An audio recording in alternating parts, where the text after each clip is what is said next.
You get a bad exam grade. What do you think? What the hell am I doing in university anyways?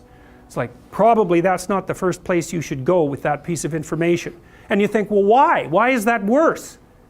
Well, as far as I can tell, your map of you as a university student is a comprehensive representation. It tells you what you should do every day. It kind of tells you where you're going in the future.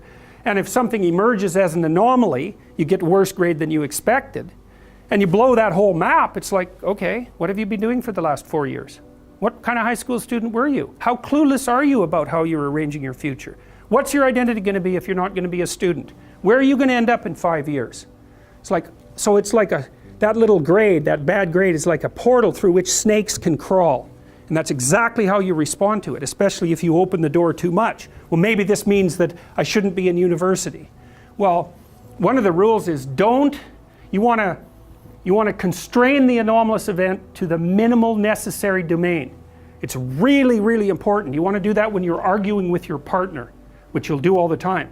We have an argument. Well, I should never have married you. It's like, no, that's not the first response.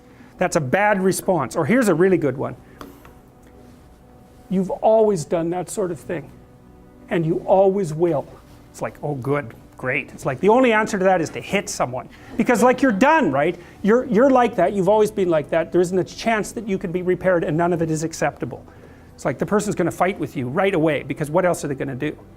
So what you want to do is you want to minimize, it isn't rationalization. You want to say, okay, this person did something that disrupted our joint map. Okay. What's the smallest possible thing they could do to put it back together? And you have to know. Well, we need to make a plan so you don't do it again. Or we need to have a discussion so that you know that it wasn't a good thing to do. But I'm not going to go after your whole character. I'm going to say, when I come home and you're watching TV, just come to the door and say hello. Not, don't you love me, or something like that. It's like, no, you just have to walk to the door and like give me a hug or something, and then that's good enough. And so then the other person might be able to tolerate that much corrective information, maybe, if you're kind of nice about it, and you also understand that they're probably going to have something equally horrible to say about you in the next 15 minutes, because you're going to do something stupid.